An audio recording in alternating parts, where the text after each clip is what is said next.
Hello and good afternoon, good morning, good evening, everybody. My name is Liam. I work in the MBA Recruitment and Admissions team here at Oxford, and I'm delighted that we're joined by you today for this webinar around application tips and how to strengthen your application.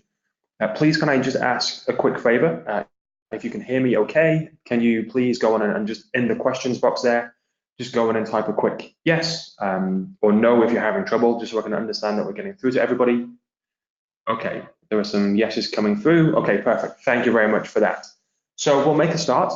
For the next 45 minutes or so, we'll go through what we think makes a strong application. Some of this information you'll be able to find on our website, but we'll go into maybe a little bit more detail. We'll also talk around some things that we do look for that you might not find explicitly stated on the website, but a real strengths in your application nonetheless. So again, by way of an introduction, my name is Liam. Thank you very much for joining me. I'm the Associate Director of MBA Recruitment and Admissions here at the school. For those people that were expecting Amy, my colleague's voice, sadly, she's not very well today. And so I've stepped in, and apologies in advance, you're stuck with me for the next 45 minutes to an hour. Hopefully it's going to be a useful session for you. Just a little bit of housekeeping. We do have that questions box. If you want to send through those questions as and when they kind of, pop up into your head, then please do. We will have a session towards the end that is designed to be a bit of a Q&A.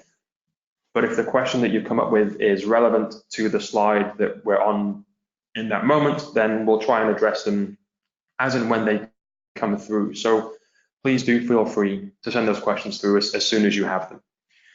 Other than that, please sit back and hopefully enjoy the next 45 minutes. When we talk about Oxford, for people that maybe have been here before, this is a very typical view of the city centre.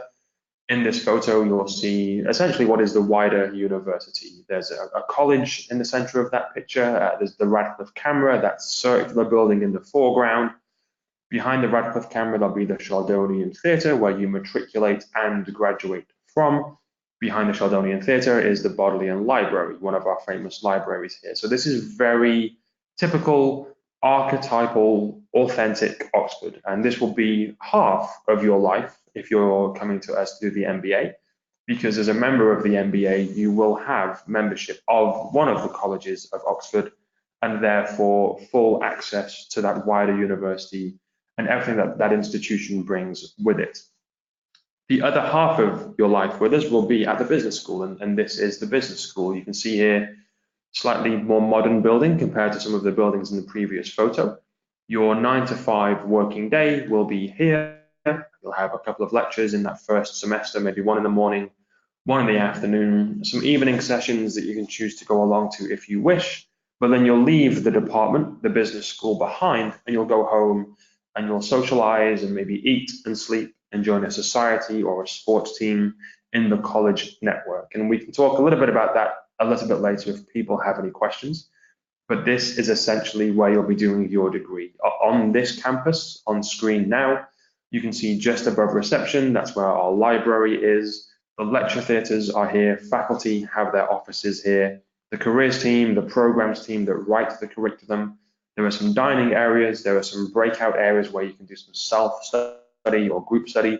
Everything you need for your MBA education is on this campus, and then the other half of your life, as I mentioned, is in that college network in the wider institution. So the message that I want to get across here is that you're a University of Oxford student first and a Said Business School student second. We are a department of that wider university, and you are embedded in that wider institution.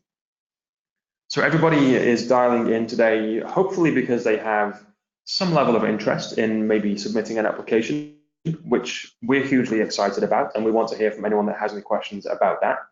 A bit of a glance of our typical cohort. This is the year that started in September of this year. So they're about 8-9 weeks in. Now they're just doing some exams this week for the first time.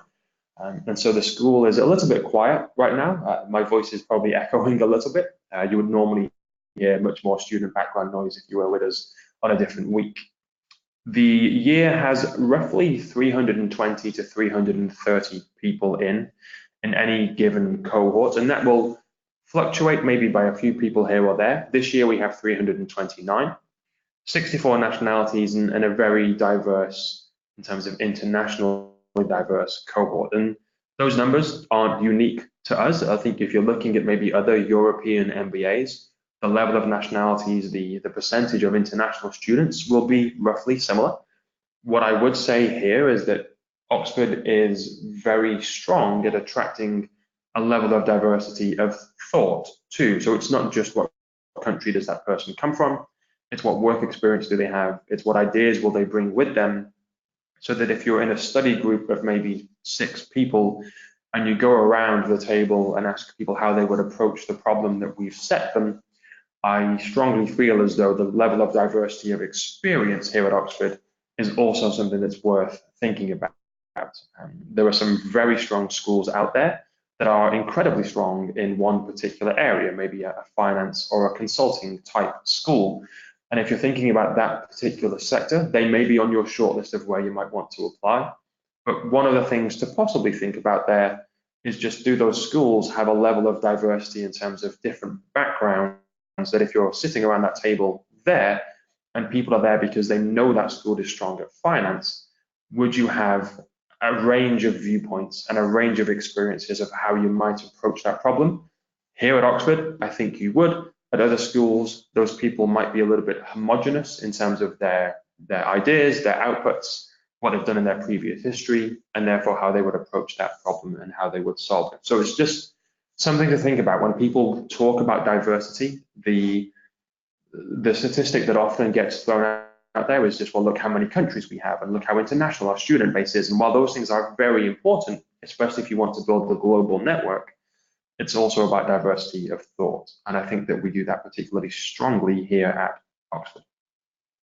Outside of that, we are very proud this year to be edging ever closer to that 50-50% split between male and female students. We're at 44, as you can see, something that we're very happy with. And the next 2 statistics don't particularly change that much. On average, we have around 5 years of work experience, and the median GMAT score is often around a 690 thereabouts. Academic strength is something that we look for here at Oxford. It is the University of Oxford, so of course it's important. We'll go on to application requirements in a couple more slides, but what I want to say, and I'll go into this in more detail, is that your GMAT score does not entirely define who you are. And so it's one thing of many things that we'll look at in your application. So you might see, in comparison to some other schools, that our GMAT score average might be a little lower, possibly. But that's because we look at other areas such as career aspirations and work experience and emotional intelligence and just general fit with the cohort that we're trying to build. So it is an important factor. I don't want to give the wrong impression that you can be successful with a lower GMAT score. We are looking for some strength there as well, but it's not the only thing that we check for. And we'll talk more about that in a couple of slides' time. We have had a question come through about the average age. So the average age is around 28 to 29 years old. The age range and that work experience range will be quite wide. So we'll have people come in with a minimum maybe of 2 years of work experience, maybe 24, 25, and we'll have people come in with maybe 10 to 12 years of work experience, 33, 34, 35 years old. We don't necessarily have a hard limit on your age, and so if you're over mid-30s, does that mean you're automatically excluded from applying? Absolutely not. You're welcome to apply should you want to, but we might ask you a few questions around what you expect to gain from the people, your peer group in your MBA with you. If you're very experienced, do you think that maybe a slightly more experienced peer group, maybe on the executive MBA, would be more beneficial for you to be a member of? So you can apply at any age, but just be prepared to have that conversation around why you think the full-time 1-year MBA with this type of cohort is what you're looking for. But that's the average age, about 28 or 29 years old. Now, with regards to application deadlines, if people have been following Oxford for a year or so, this will be no surprise. We generally have 4 application windows every year, stage 1 through to stage 4, that starts in September and runs through to late spring, around April time each year. And I'm going to try and anticipate a few questions on this slide by saying there is no real difference in terms of your chances of being admitted into the class if you apply in stages 1, 2, or 3. We do see a different number of applications. We'll have maybe a slightly slower start in stage 1 that then ramps up into stage 2 and then does grow quite dramatically in stage 3. So we'll have a lot more people applying stage 3 than any of the other windows. But we try and make sure we offer more interviews and give out more offers of admission. So the numbers change, but the percentage of people that are interviewed and are therefore made an offer of admission does not change really at all between stages 1 and 3. Stage 4 is a slightly different kettle of fish. We will often notice that our class is becoming quite full by stage 4. We'll still have a good number of people apply because that's the timeline that works the best for them.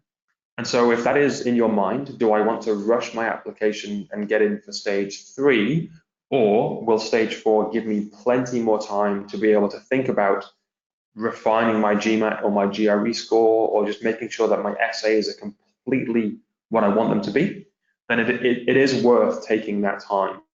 My overarching message here, folks, is that you want to be submitting an application that you're proud of. It's Oxford University. It's an MBA.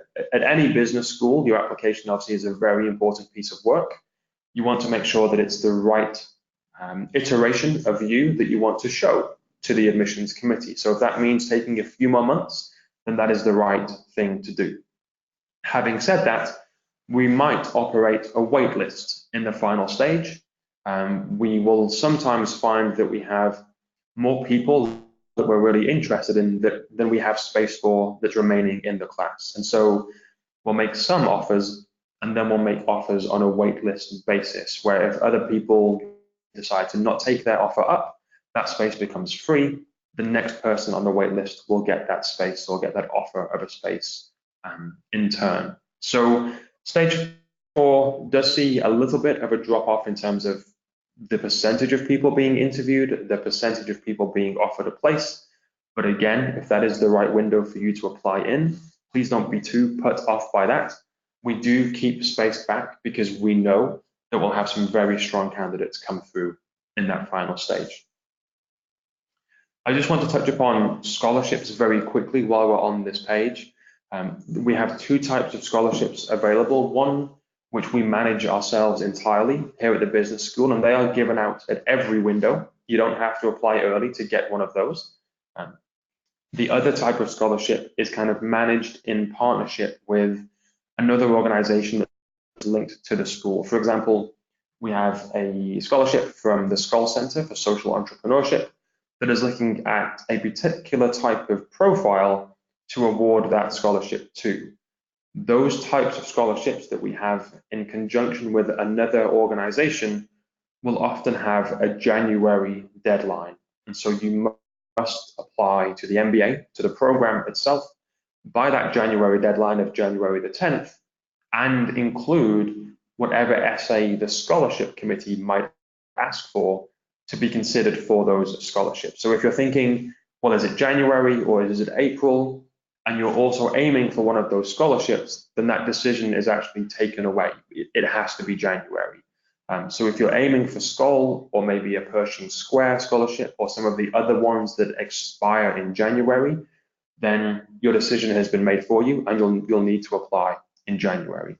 For those scholarships that we manage entirely, stage 4 applicants will still have a very good chance of receiving some funding from us. And so it's not the end of the world if you're not going to be making in time for January, unless you are aiming for Skoll or those kind of similar scholarships.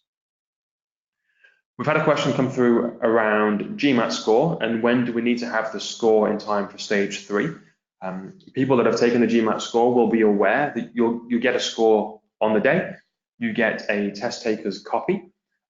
So what I would say is in your application on our online portal, you would upload your test taker's copy to your application.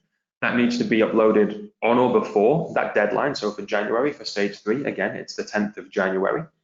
You'll also have the chance to have your score sent to us by Pearson, or if you're doing the GRE, by whatever company you choose to do that with. And that includes obviously our institution code to send that score to us. Now, please be aware that nothing is actually sent to us. What we need is your unique identifier from your test taker's copy that is on your application. Really what you're giving when you send us the score is just us permission to go onto that website to locate your score ourselves. And we need your test taker's copy to be able to identify you as the person that owns that score. So it's not enough just to say, well, I've sent my scores to you. Is that okay? That on its own will not be enough. We need to have at least your test taker's copy in your application no later than that deadline of 10th of January. So by extension, the latest you can take that GMAT is on the 10th, because you will get that score straight away, but it has to be uploaded before that deadline has finished. We've had another question come through with regards to a GRE score that was taken a number of years ago. In this instance, the candidate has said that they took it 4 years ago. We do have a limit that your GMAT or your GRE must be taken no longer than 5 years ago, and that's 5 years before the date of your application. So January the 10th, 2015, if you have your GMAT or your GRE after that date, you're fine. You don't have to take it again. If you took it on January the 1st, 2015, then I'm sorry, you are 9 days over 5 years ago, and therefore you will need to take that test again. But within 5 years is perfectly acceptable. A question around minimum GMAT score. So let me move just off this slide onto an application requirement so we can start talking about the questions as they come through. Minimum GRE score, we don't really have a minimum for GMAT or GRE. We have what we say are competitive scores. So you should be aiming for something like a 650 on the GMAT. And that works out to be roughly a 160 verbal score on the GRE and a 161 quant score on the GRE. So a combined score of maybe 321 on the GRE, adding those verbal and quant components together, would give you the equivalent of around a 650 GMAT. So that's probably what would be competitive. And again, we do have people on the course that came in a little bit lower than that, but had real strengths elsewhere in their application. So it's not going to make or break your application on its own, but to be considered competitive, a 650 or equivalent on the GRE, to be considered for some of the scholarships that are given for academic merit, you're looking at maybe a 700 GMAT or GRE equivalent, not for just admission onto the course, but to be in that conversation about who might get funding. So let's just quickly go through this slide. Undergraduate degree, essentially you must have one. This is a graduate degree at the University of Oxford. It is not unheard of, but extremely difficult to be admitted to the MBA if you do not possess an undergraduate degree. In terms of the level of result you've achieved, we're looking for, in the US GPA style, 3.5 or higher.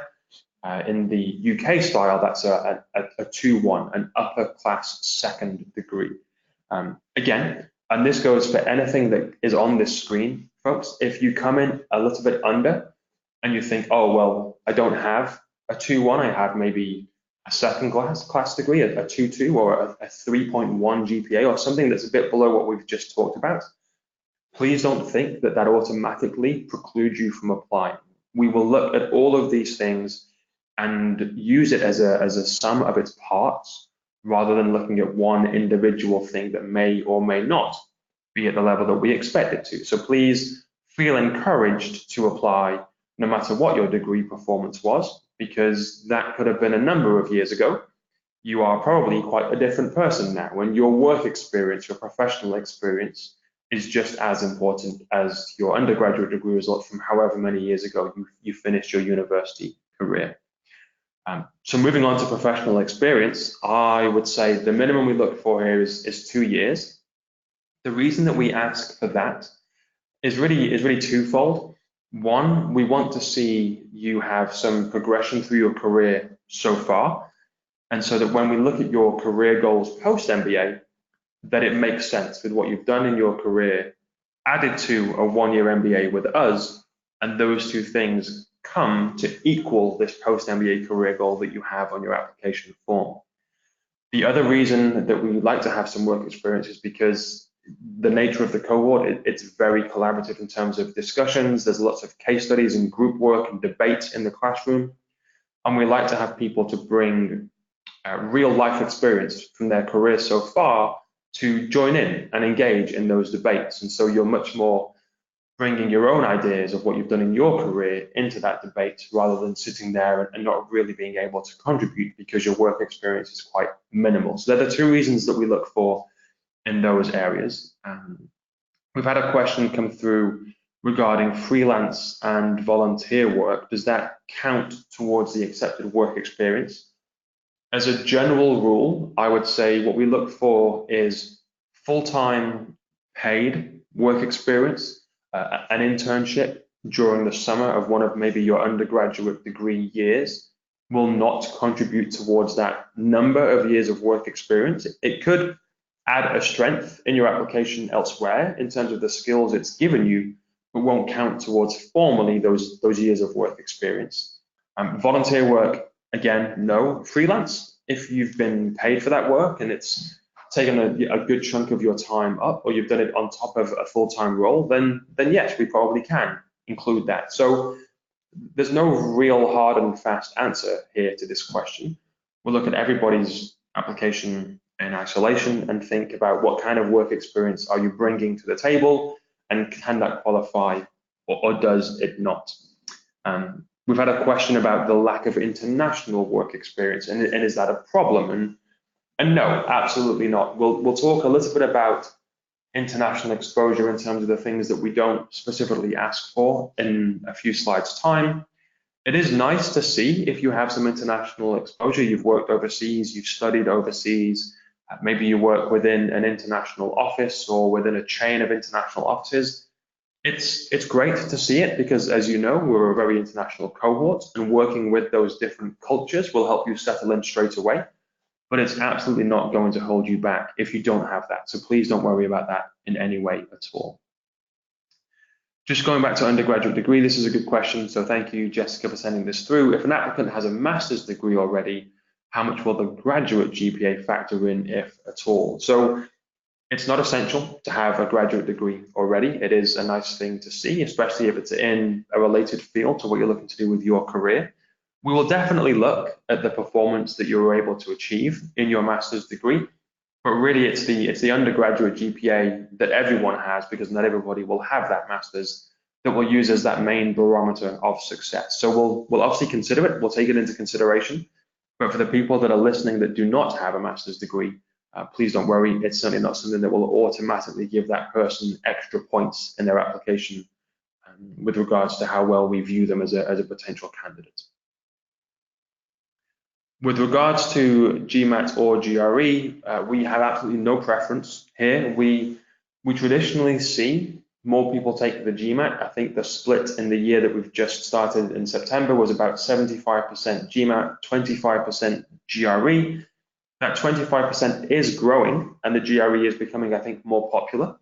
So my recommendation here is just research both of those standardized tests if you haven't done one of them already. They will have slightly different ways of suiting your particular strengths, and you should absolutely just take the one that you think will give you the best chance of achieving the highest score. So we have no preference whatsoever. Both are entirely accepted.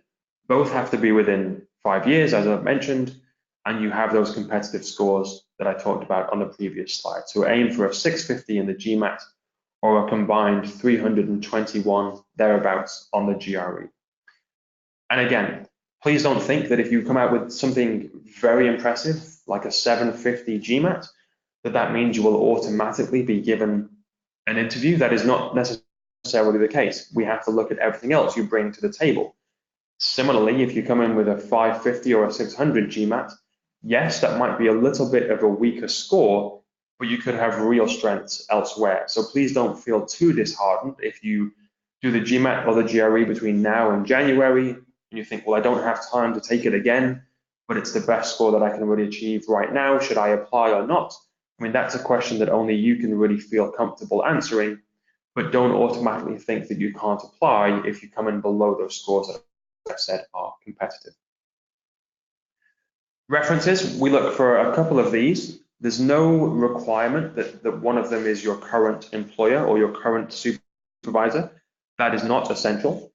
They don't have to be both professional, they don't have to be both academic. You can kind of mix and match and just think which two people know me better than anyone else and can write references that would lend themselves to my overall theme that I'm trying to put across about myself in my application. It's relatively free format. There's not a list of prescribed questions that we ask your referees to complete, so they can write freely about what they value in you, what strengths they can see. It is good to hear about what they think your developmental areas are, but you can and you absolutely should have a conversation with your referees to ensure that you are contributing to the kind of thing you would like them to write about.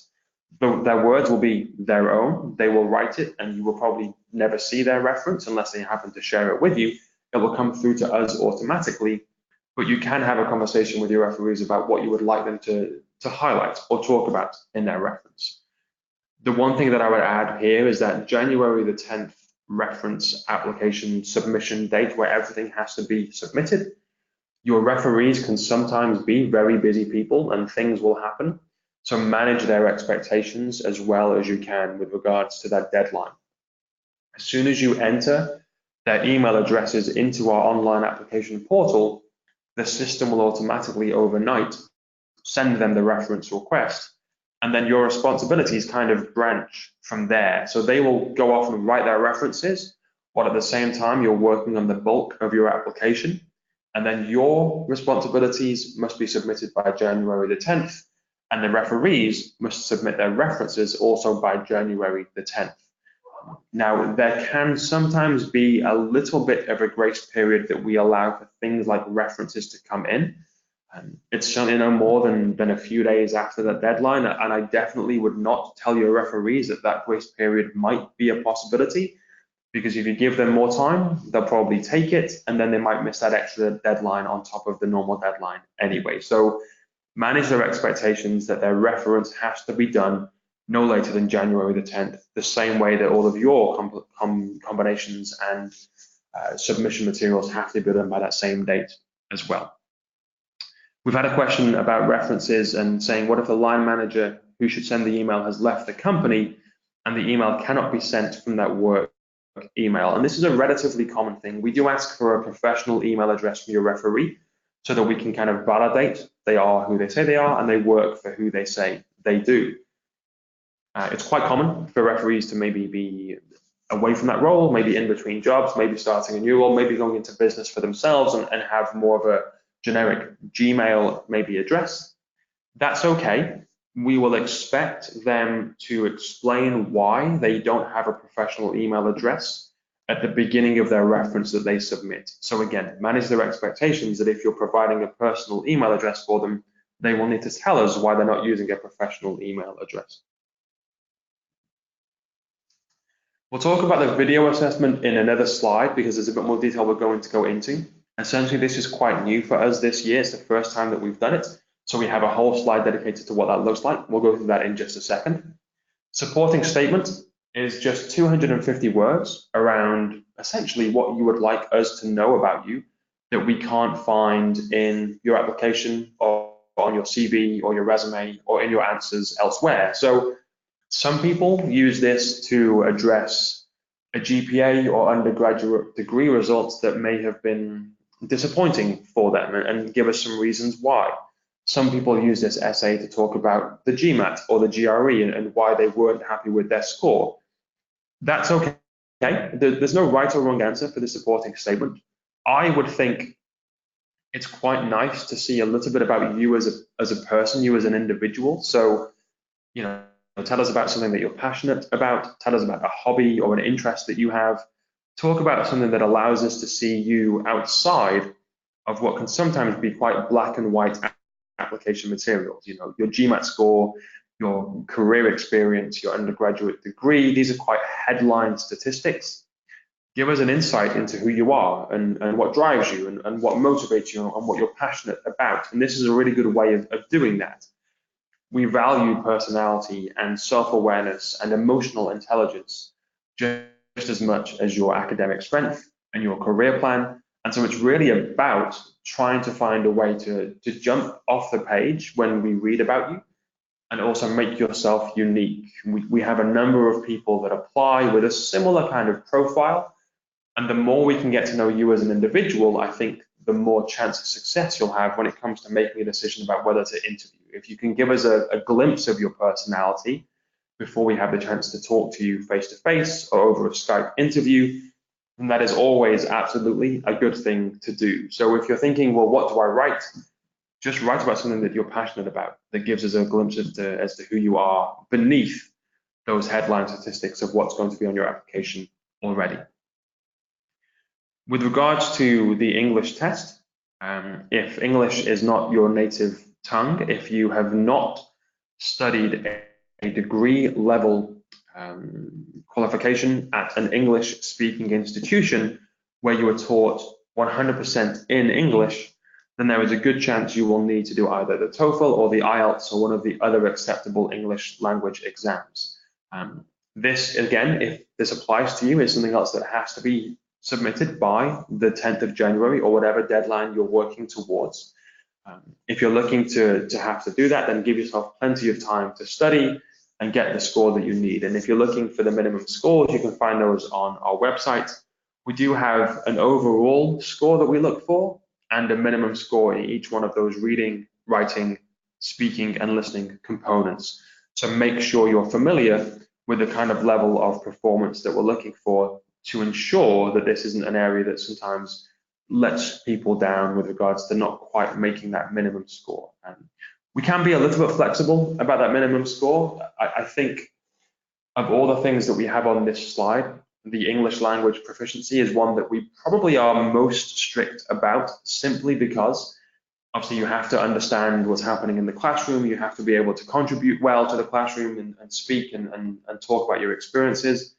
You have to be able to write. There are some exams that you'll do as part of your course here at the MBA, and those will be written obviously in English. And so you will need each one of those components. And therefore, it is probably one area that we allow a little bit of flexibility, but maybe not as flexible as a low GMAT score or a low undergraduate degree result. Good question coming through about submitting proof of English proficiency if you don't have TOEFL or IELTS, or if you don't need to sit TOEFL or IELTS. If we see that you've studied at a university in the UK or Australia or the US, English-speaking countries, regardless of whether English is not your natural tongue, we'll know that that degree was taught in English. And so there's no real proof you have to provide. If you're in a country based elsewhere in the globe that is not normally in an English-speaking country in terms of its mother tongue, but yours was taught in English at this particular institution, then your transcript might say this course was taught in English. That's all you need to provide. If your transcripts do not say that, then we will need maybe a letter from the university confirming that they taught that course in English, that English was the medium of instruction. That's the kind of proof we're looking for to be able to waive that need to have an IELTS or a TOEFL test. A question from Bianca. Bianca, thank you for sending this through. Is the English proficiency exam a differential or just a check the box? Good question. We will not look more favorably in terms of, oh, this person has more chance of being admitted because their scores are higher than the next person. It's essentially, do you meet the minimum criteria in the English language proficiency? And if you do, then you tick that box and we view your application as a whole. So it's not who is the best at English. There's no level of gradation in there at all. It's just, have you met that minimum requirement, yes or no? And that's where we go from there. So hopefully that answers your question. It will not be used to differentiate between two very similar candidates. well, this person has a slightly higher score on their English test, so therefore let's give the place to them. No, it's not used for that at all. So let's talk about the video assessment. This, as I mentioned, is quite new for this year. Essentially, what we're trying to do is use this as a way of getting an insight into you as a person, your emotional intelligence, your personality, how do you carry yourself on video, how do you come across, how will you collaborate, how will you fit with the cohort that we're trying to build. One thing that I would say around the access to this section of your application is that if people have already started to maybe work on their application, you may have noticed there's no link to the video assessment on that first screen.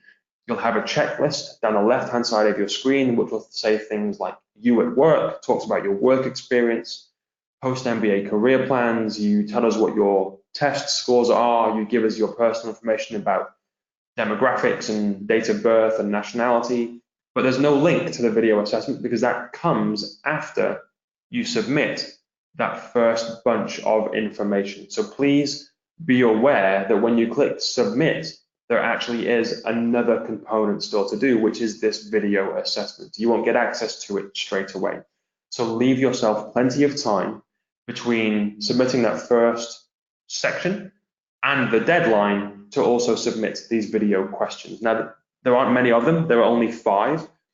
4 of those are video questions, and the 5th one is a written prompt. And the idea there is to see how well you can structure a written argument, essentially against the clock. So again, they have to be submitted by the stage deadline, but you will need to give yourself time to prepare. So when you get access to the link, you'll click through, you'll have time to practice and set up the technology. So is your webcam working? Is the sound and audio coming through as clearly as you would like it to? Small things like, is the lighting in the room working so that we can see you? We have some people that submit videos that are in very dimly lit rooms and you can't quite see who's talking. And so just small things like that will make a huge difference. Take some time to get that set up perfectly right. And then you'll have a chance to see yourself talking on screen without being recorded, without it going towards your formal answers to the question. So once you've had a chance to practice and set up, you then go into the timed assessment. And this essentially is 4 video questions against the clock that you do one at a time. The first couple of questions will look around your motivation for an MBA. Why are you looking to do an MBA and why is now the right time? As well as that, maybe why are you thinking of Oxford versus some other schools that might be on your shortlist?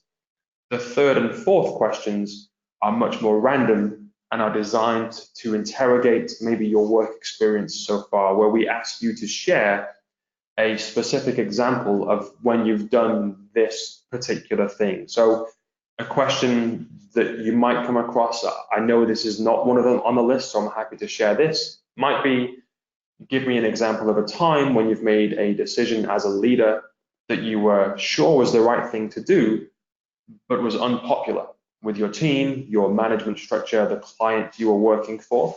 And so you'll have the question read out to you on screen. My colleagues have been filming these questions over the summer, ready for this academic cycle.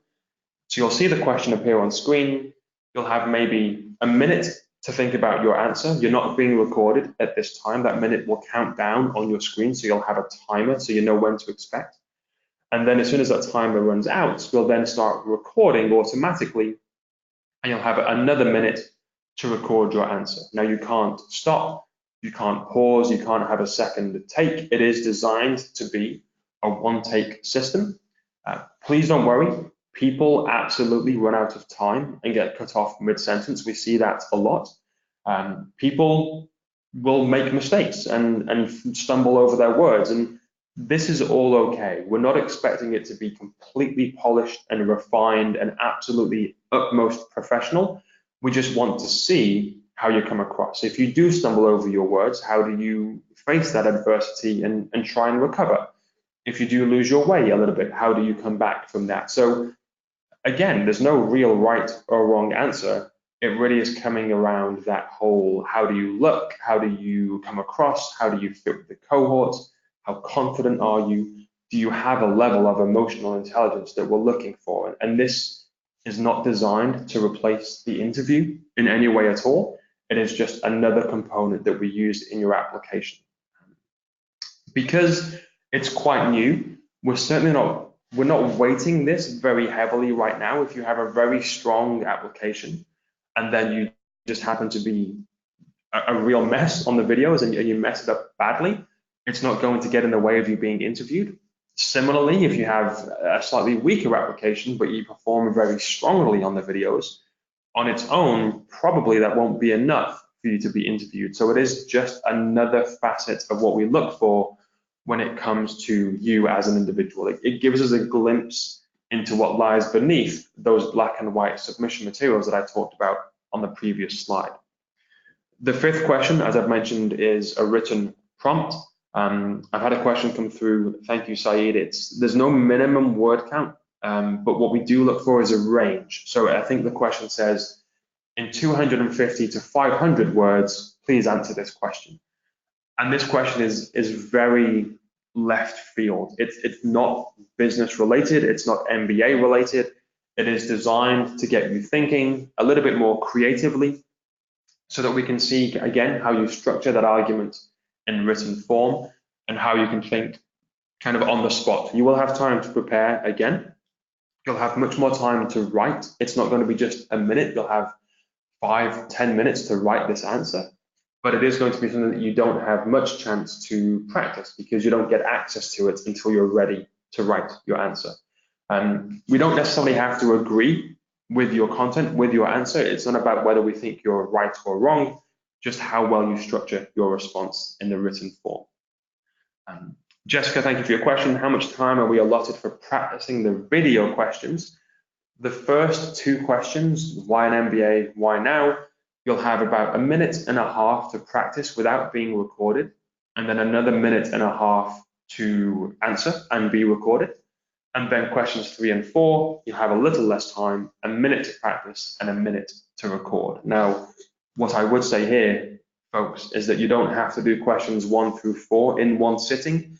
You can do question 1, save that answer as complete, log out of the system, come back the next day and do question 2. You can do all of them in one go if you want to, but you don't feel as though you have to. You can do one at a time or all at once or some combination therein. So it's not, I need to set aside the next 2 hours to do this all in one go. You can do it piece by piece and return to that saved progress as and when you want to. You do have to finish a question in its entirety before you can save and log out. You can't save halfway through. You can't get the question, then practice, then log out and come back and record later, because if you do that, your question will have changed, but you can take a break between finished questions if you want to.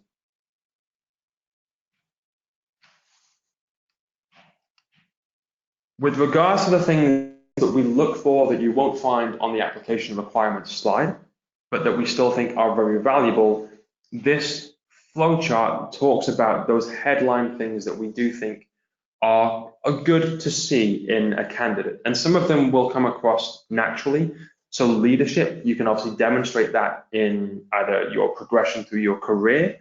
You can talk about maybe your supporting statement, how you've maybe led a project, or you've maybe been a captain on a sports team, those kind of things. It doesn't have to be in your professional experience, but we do look to see some leadership qualities. And one of the questions in your video questions will interrogate your leadership skills almost definitely. The example that I gave a few moments ago about making a correct but unpopular decision is a leadership style question. So we'll look at that. So think about how can you frame these categories within your application to make sure you're highlighting your strengths where you have them. Communication is key. As I've mentioned, we are a very collaborative cohort. A lot of what will go towards your final grade are things like presentations that you'll do in small groups, some class participation, the debates you can get into, and just ensuring that you're working as well as you can with your colleagues and your peers. And so, again, think about, well, what communication skills do I have? How can I show that in my application? One of the other video questions alongside leadership will automatically then be looking at your communication skills as well. So these things will be covered by the things that we ask of you. Some of the other things in this flow chart will have to be brought to the table by you yourself. Teamwork, again, along with communication, working as part of a group, collaborating, sharing your best practice, not being so individually competitive that you step over people to succeed, but you bring people along with you. That's a very important part of what we look for here at Oxford. Career vision is really quite important and potentially has the ability to make or break your application on its own. And let me explain what I mean by that. We're a one-year program, as people know. That means we will look at your career progress so far. We'll add to that what we think we can help you develop into in that 1 year with us here at Oxford. We'll add those two things together and we'll see if those two things added together equal the career goals you tell us you have in your application, your post-MBA career goals. They should be ambitious. They should have a level of aspiration to them. It is your career. We want you to achieve amazing things. But at the same time, they have to be grounded a little bit in reality. They have to be within reach so that when we ask ourselves the question, can the school and our careers development center, can we place you in this role that you told us you want to fill directly upon graduation? If we think you're maybe trying to reach too far too quickly, or maybe your work experience so far hasn't yet given you the skills and the base necessary to build on to make this achievable in a year with us, then that could get in the way of your application in terms of your interview or your place on the course. So one of your responsibilities in your application is to take us on this journey post-MBA of what you want to do, but fill in some of those questions we have, such as, well, what kind of company do you want to work for, and what part of the world does that look like? What profile do those companies look for when they hire MBA graduates? And taking it one step further, how do you fit that profile already? Taking it maybe another step further, how can you develop the things that are missing from that profile in your year with us or between now and when you join the MBA? And it just gives us an insight into how much thought and research you've put into this post-MBA career goal.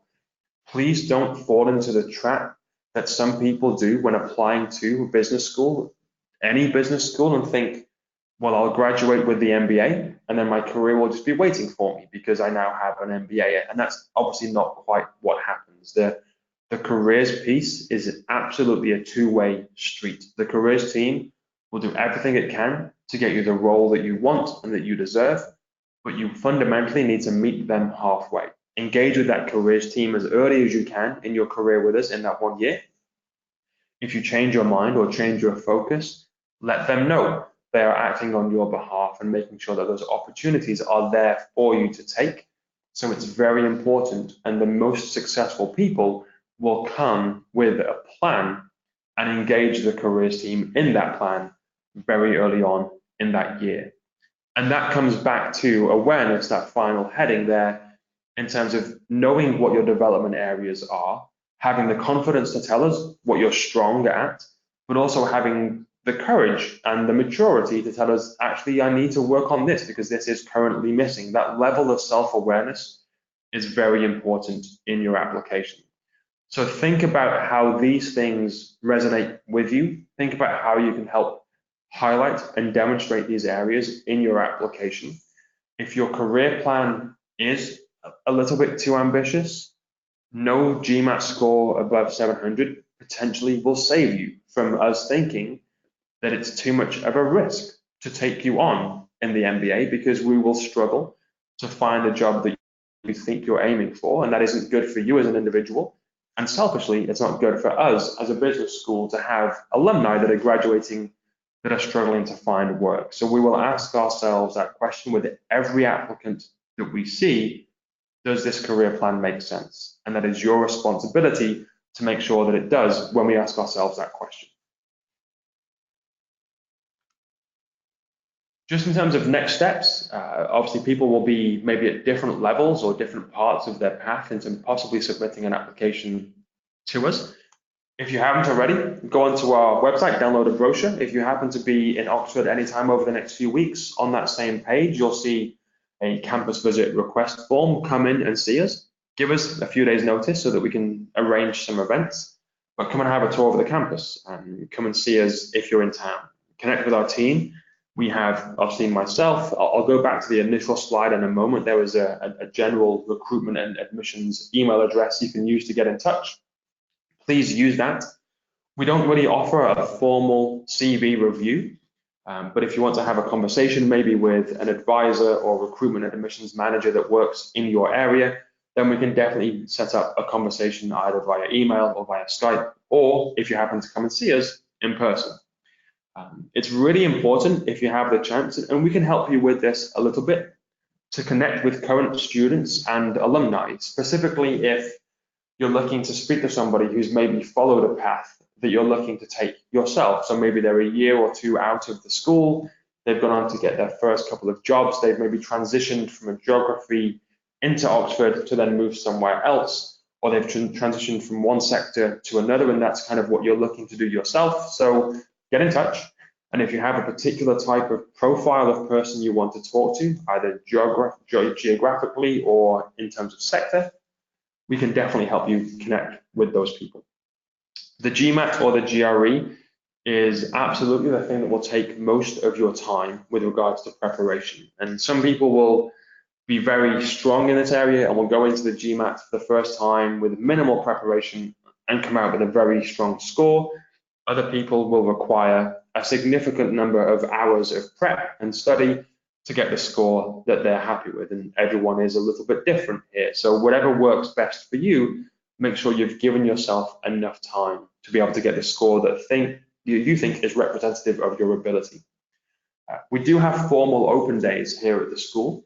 The next one is in February, so it's a little bit after stage 3 application, but you could submit your application and then come along anyway if you wanted to. That will be a day of events that will include a taster lecture. You'll have lunch with some existing students. You'll meet the careers team to tell you about what kind of support services they will have. So it's a nice way of having a glimpse into what your MBA might be like at Oxford by just taking the day to come and see us. You'll find the latest one on our events page on our website. So feel free to go on and sign up for that now if you know you can make it, if you'd like to come along. And again, if you can't come to that formal open day, then please do come along to a campus visit and fill in that brochure download and let us know that you're interested in that way. And then finally, just start your application. Don't wait until the day before the deadline. You can go in and save your progress and come back at a later date. You can upload your referee's email addresses and get that journey started for them.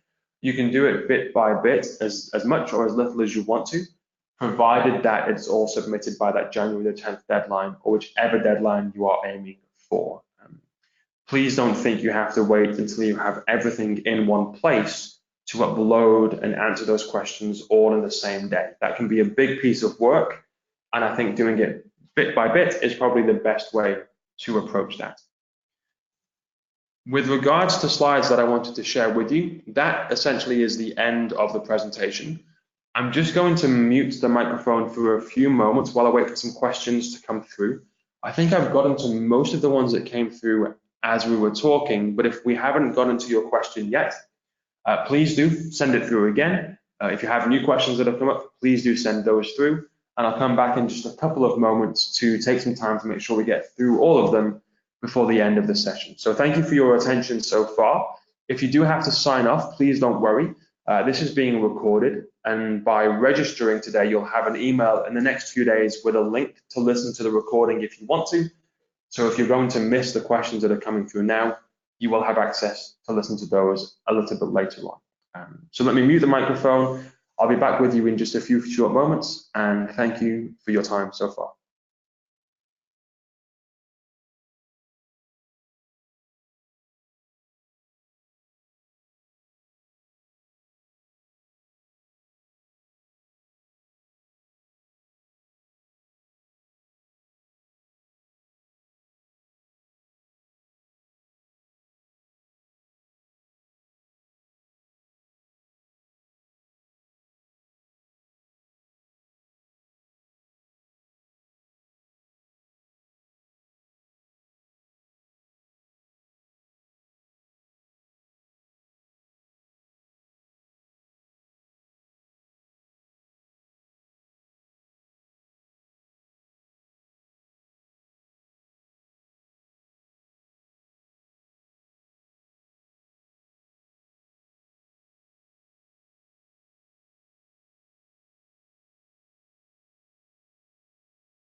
Hi everyone, thank you for sticking with me. Come back with some questions now. So thank you for sending these through. Let me first of all just go back to the original slide on the presentation so you can have that email address should you want to get in touch.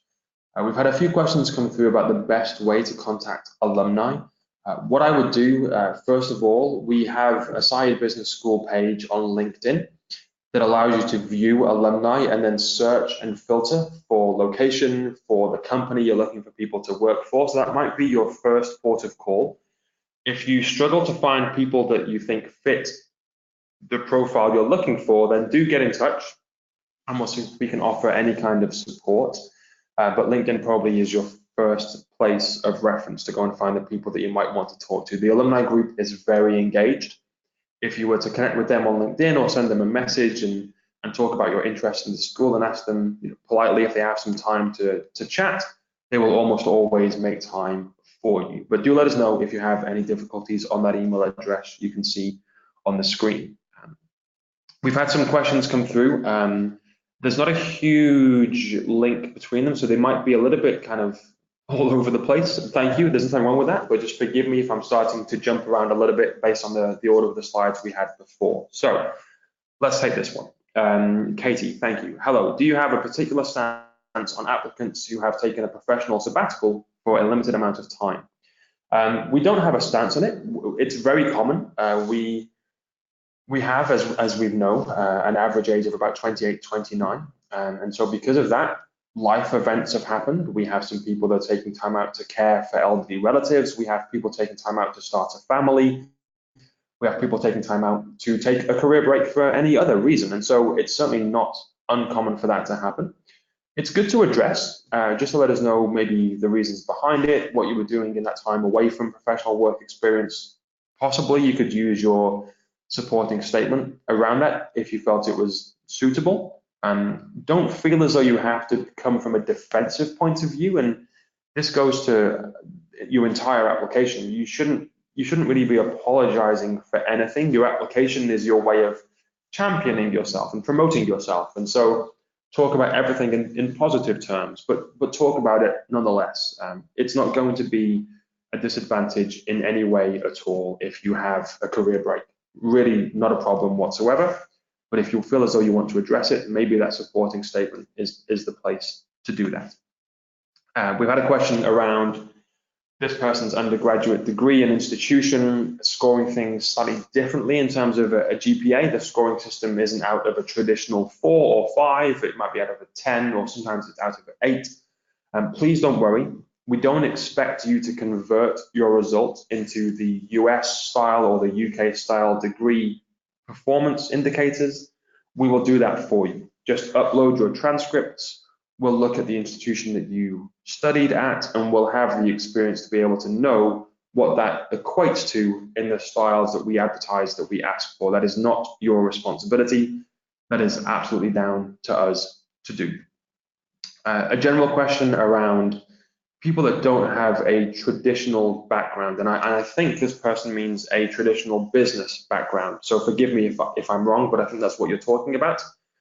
Will they be at a disadvantageous position in the application pool? No, absolutely not. We talked a little bit at the beginning about diversity of thought, and it's really important to have people of all professional walks of life, including academics, including people that are working in the liberal arts, performing arts, people that are working for large organizations such as the UN. None of these people may have traditional business backgrounds. Your undergraduate field of study may not be a traditional business field of study. That is not a disadvantage in any way at all. We welcome that level of diversity at the school because it makes it an interesting and diverse cohort for everybody that joins the class. Victoria, thank you for your question around accommodation. Your college place that you will be offered as part of your life here at Oxford will come with an option of accommodation. You can choose to accept that, or you can choose to rent privately if you want to. So you will always have an offer of some level of university accommodation. You can choose to accept or decline, and I would say the number of people that live on college accommodation is probably 2/3 of the class, with 1/3 of the class choosing to rent privately because potentially they're bringing their family with them, and some of those college accommodation options are designed for individuals rather than families. It might just be that people are used to having nice, modern, comfort living areas, and so some of those college buildings that are 700 years old can be a little bit drafty in the winter, might not have the fastest Wi-Fi connections, and so some people are just used to having a level of comfort that they don't particularly want to give up.